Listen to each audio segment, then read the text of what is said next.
কন্যা সন্তানের বাবা মা হলেন শাকিব খান ও শবনম বুবলী। এই খবরটি শবনম বুবলী সামাজিক যোগাযোগ মাধ্যমে ভাগ করে নিলেও এখনও কিন্তু নিশ্চুপ রয়েছে শাকিব খান।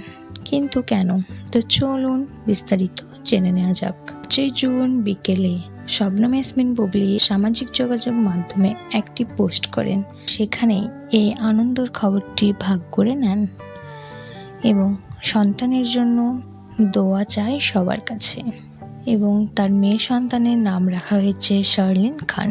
কিন্তু শবনম বুবলী এই আনন্দের খবরটি সবার সঙ্গে ভাগ করে নিলেও এখনও চুপ রয়েছে শাকিব খান। জানা যাচ্ছে রমজান মাসের প্রথম সপ্তাহে আমেরিকায় পাড়ি দিয়েছেন শবনম বুবলী।